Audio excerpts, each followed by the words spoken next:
Hello and welcome to another episode of Taylor Talks Comics. Today we're going to be talking about John Byrne's X-Men Artist Edition by IDW.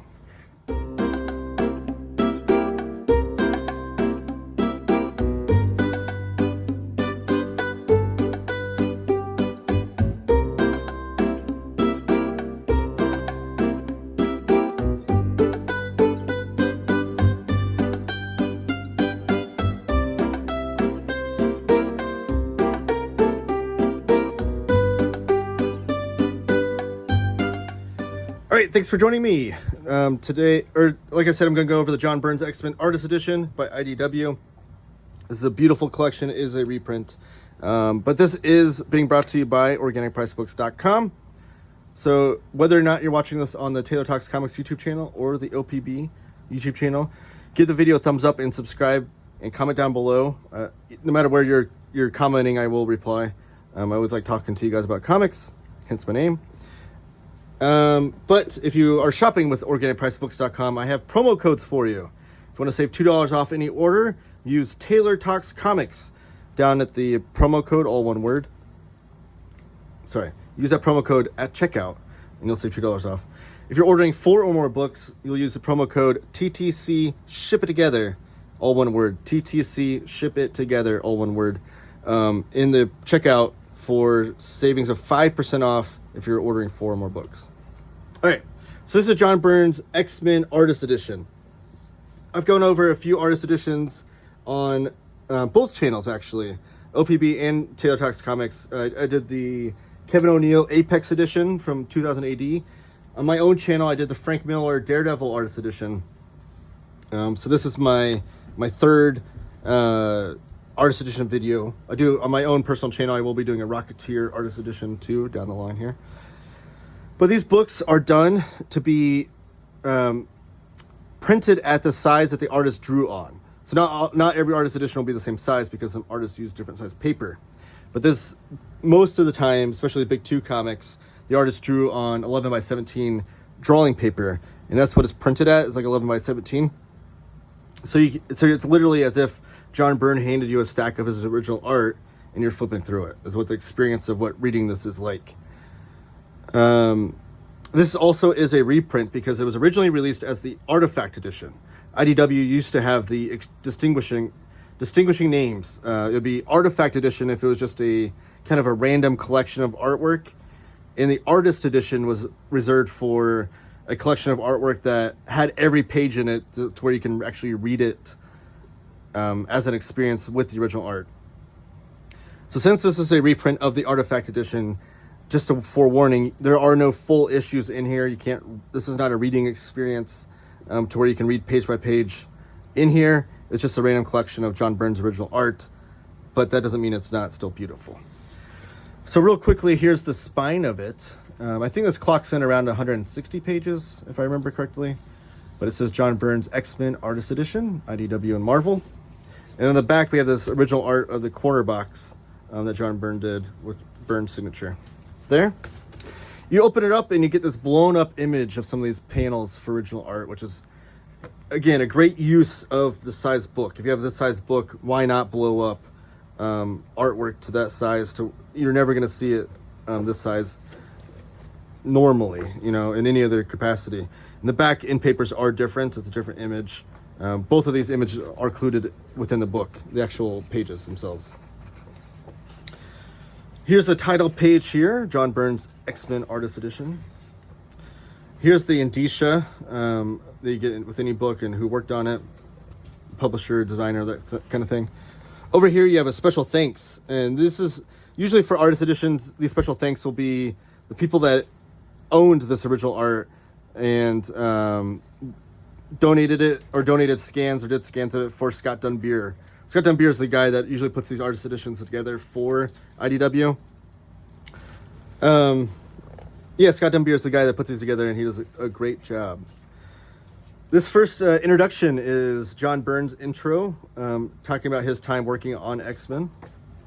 And then about this edition, a little blurb about what it's about, and it's dedicated to Stan Lee, Jack Kirby, Paul Reinman, who drew the first X-Men X-Men I ever read, #1, which was I'm assuming that's from Byrne's perspective.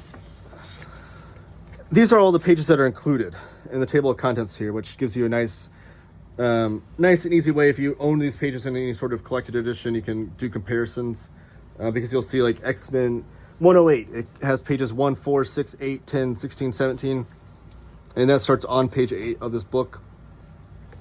It gives credits here to issues 113, all art by John Byrne, but the issues 113 through 143 were co-plotted by Claremont and Byrne. All scripts by Chris Claremont, all inks, unless otherwise noted by Terry Austin.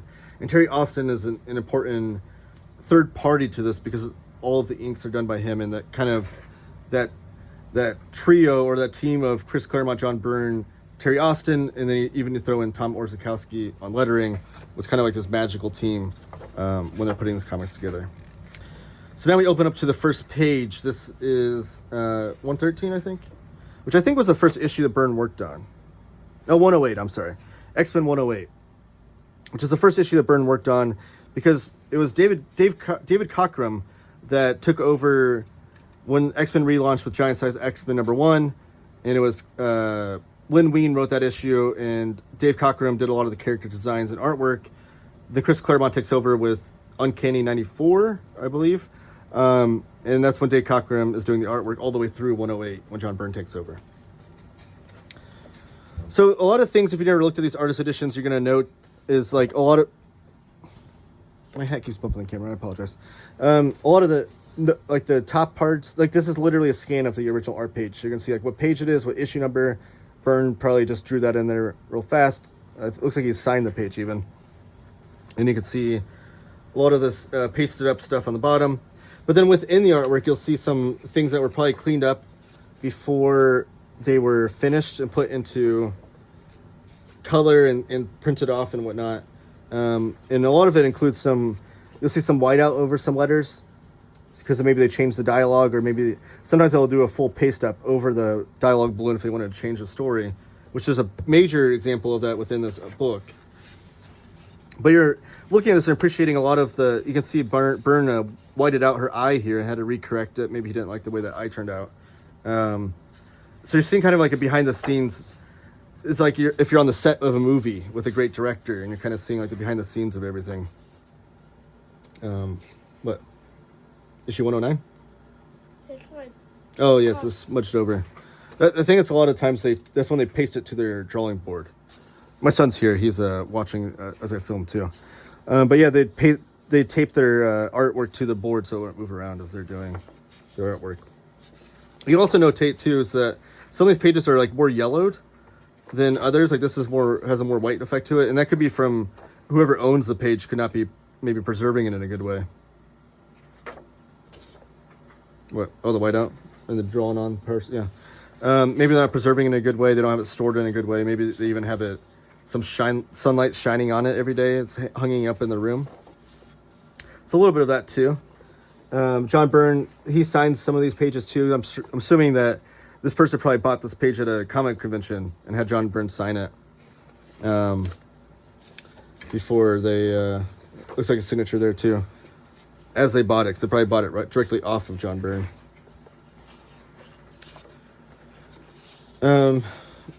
So you get to see this artwork in just a big opening splash page here by John Byrne. Looks like from Jim Warden, all best regards, Terry Austin. Oh, so Terry Austin and John Byrne both signed this page, which is really cool.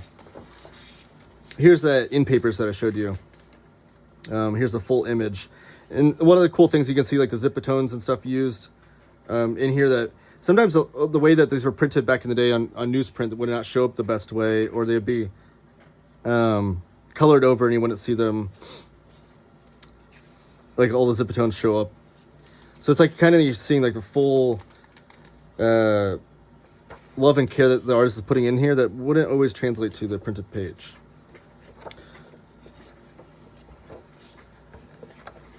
Let me see here.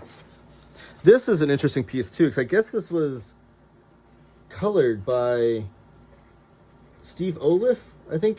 I was watching the Cartoons Kayfabe, their overview of this, and I guess Steve Oliff bought this, or someone bought this original art page, and actually had Steve Oliff color it, which is mind-blowing that someone would touch original art that way and actually color over it. It's not a bad job.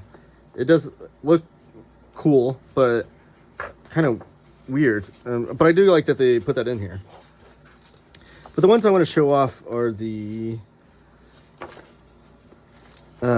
Phoenix Saga ones. Dark Phoenix 99. Is that? Let me see if I can find them real fast. So yeah. Oh, there's no page numbers on the pages. That's super annoying. Why would they even include those in the table of contents if there's not going to be page numbers? Here's like a great 2-page splash of all these characters. You'll see like the title lettering too. Sometimes will be pasted over and done by someone else. Because Tom Orzechowski was an amazing letterer that he... Oh, here's the pages I want to show you. He was a...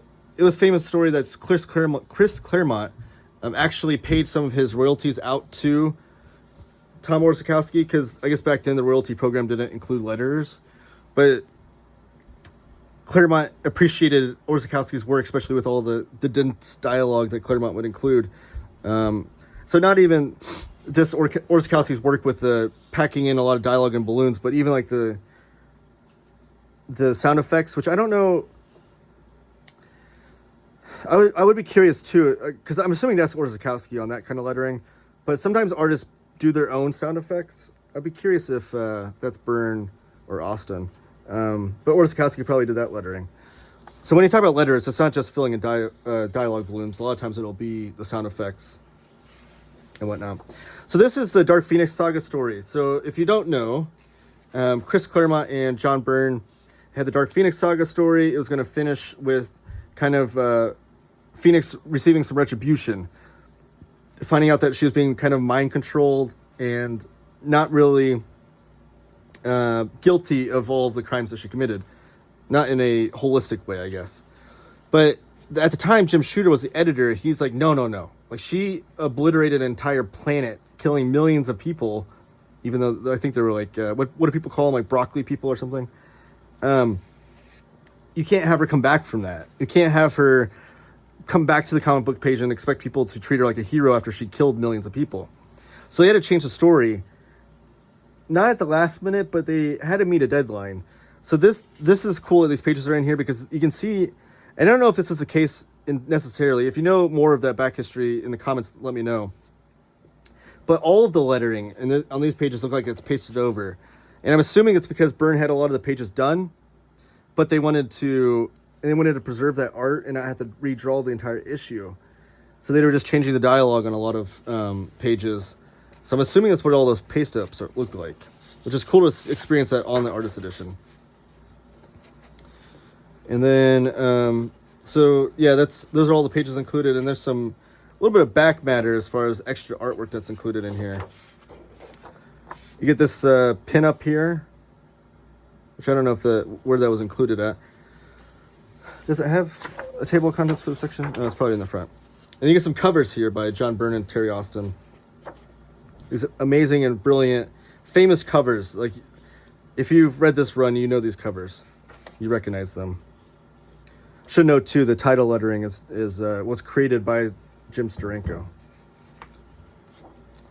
It's real famous covers here. This one here, I wonder if the actual original art looks like that on the back, if those were photocopied in the back, or how that was done. Because I know John Byrne didn't like redraw those covers in the back, but he did draw the images over the top of them. And then here's the front end papers that appeared here. And then there's John Byrne, a self-portrait of his head being mutilated in some fashion, and a little bit of biography about him. So really, really great artist edition, especially if you're a big XMEN fan and you want to see, or a big John Byrne fan and you want to experience his artwork in an original style. You should definitely seek out this book. You can buy it at Organic Price Books. And if you do, and you want to save $2 off, you can use my promo code TaylorTalksComics, all one word, save you $2 off this book. If you order this book and 3 more, or 4 books of any kind and more, you want to use TCC Ship It Together, all one word, TTC Ship It Together, and that'll save you 5% off of an order of 4 books or more. Thank you guys so much for watching. Please give the video a thumbs up, comment down below, subscribe if you haven't already, And guys, have a great day. Let me know in the comments what you think of this book and what you think of John Byrne, Chris Claremont, X-Men, whatever you want to talk about. Let's talk comics.